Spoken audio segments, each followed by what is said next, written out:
जय सद्गुरू मंडळी, मी रंजना रेसिपीमध्ये तुमचं मनापासून स्वागत. तर मी आज मस्त असा चमचमीत अंडा मसाला बनवणार आहे. तर इथे असा चमचमीत अंडा मसाला खूप टेस्टी झालेला आहे. तर त्यासाठी इथे मी 2 अंडी घेतलेली आहेत. आता ही अंडी मी उकडून घेतलेली आहेत. आपल्याला 2 जणांकरता अंडा मसाला बनवायचा आहे. त्यासाठी मी इथे 2च अंडी घेतलेली आहेत. आता इथे वाटणाची तयारी करायची आहे. त्याकरता 1 टॅमॅटो आणि 1 कांदा घेतलेला आहे. आता कांदा आणि टॅमॅटो आपल्याला चिरून घ्यायचा आहे. आता इथे वाटणाकरता मी 1 कढई ठेवलेली आहे. त्यामध्ये आता आपल्याला कांदा घालून घ्यायचा आहे. कांदा आपल्याला चांगला परतून घ्यायचा आहे. आता इथे वाटणाकरता कांदा आणि टॅमॅटो, आलं, लसूण असं लागणार आहे. आता इथे कांदा चांगला असा परतून घ्यायचा आहे आपल्याला. कांद्याचा रंग असा चेंज होईपर्यंत कांदा असा परतून घ्यायचा आहे. आता आपण इथे टॅमॅटो घालून घेऊया. टॅमॅटो घालून सुद्धा आपल्याला याच पद्धतीने असं परतून घ्यायचं आहे. 1 मिनटं तरी असं परतून घ्यायचं आहे. खूपच आपल्याला भाजायचं नाही आहे. आता आपण इथे थोडं आलं घालून घेऊया. आता इथे लसणाच्या 5-6 पाकळ्या घेतलेल्या आहेत. त्यानंतर इथे मी थोडं धने घेतलेला आहे. आता इथे थोडी कोथिंबीर घेतलेली आहे. आता हे सर्व आपल्याला मिक्स करून असं परतून घ्यायचं आहे, भाजून घ्यायचं आहे. भाजताना आपल्याला खूप जास्त भाजायचं नाही आहे. आता या पद्धतीने आपण मस्तपैकी हे वाटण असं करून घ्यायचं आहे. आता बघा इथे चांगलं भाजलं गेलेलं आहे. आता आपण इथे गॅस बंद करून थोडं थंड करून घेऊया. आता थंड झाल्यानंतर इथे मिक्सर जारमध्ये हे सर्व आपल्याला घालून घ्यायचं आहे. या पद्धतीने जर वाटण कराल तर खूपच टेस्टी ही रेसिपी आपली होते. आता इथे मी वाटण करून घेतलेलं आहे.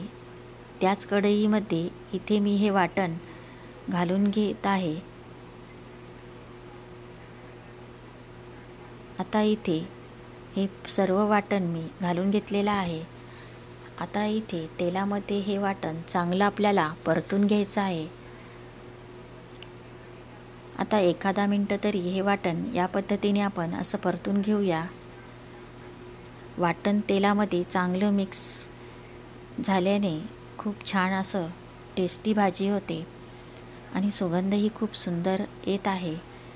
आता आपण इथे मसाले घालून घेऊया. इथे घरचेच मसाले आहेत. इथे मी लाल मसाले घातलेले आहेत. इथे मी कलरचा मसाला घातलेला आहे. त्यानंतर अर्धा चमचा धना पावडर आणि थोडी हळद घातलेली आहे. इथे 2 जणांकरताच ही भाजी असल्यामुळे इथे मसाले थोडेच मी घातलेले आहेत. ते इथे आपल्या अंदाजाने तिखट कमी जास्त करायचं आहे. आता बघा इथे पाणी टाकून घेत आहे. पाणी आपल्याला जास्त घालायचं नाही आहे. इथे मी 1 ग्लास असं पाणी घातलेलं आहे. आता इथे मिक्सरचं भांडं असं खंगाळून आपल्याला पाणी घालून घ्यायचं आहे.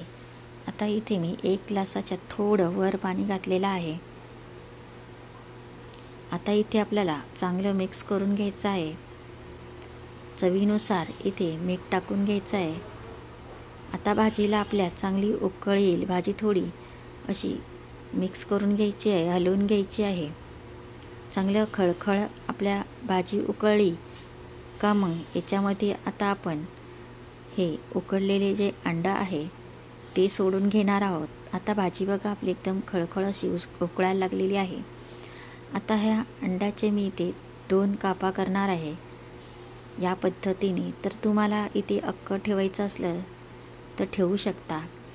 आता इथे मी दुसरंही अंडं याच पद्धतीने 2 असे तुकडे करून घेणार आहे आणि अलगच आपल्याला हे अंडं आता असं रस्स्यामध्ये मधी करून घ्यायचं आहे. आपल्याला भाजी अजिबात आता हलवायची नाही आहे.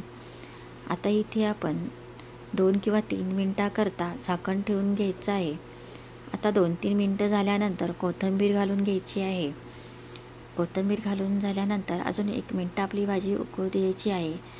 तर पाहू शकता इथे आपला अंडा मसाला तयार झालेला आहे. खूपच चविष्ट आणि टेस्टी असा अंडा मसाला आता इथे आपण काढून घेऊया. भाजी थंड झाल्यानंतर खूपच सुंदर असा कलर आलेला आहे, तुम्ही पाहू शकता. आता इथे सर्व असं भाजी इथे या प्लेटमध्ये मी काढून घेते आणि इथे मस्त असं कांदा जे राऊंड ठेवलेला आहे. चला, ही रेसिपी तुम्हाला कशी वाटली नक्की मला कमेंटमध्ये सांगा. रेसिपी आवडल्यास लाईक करा, शेअर करा. व्हिडिओ कोणी नवीन बघत असेल तर सबस्क्राईब करा. व्हिडिओ प्लीज शेवटपर्यंत बघा. चला तर मग बाय बाय. पुन्हा भेटू पुढच्या व्हिडिओत.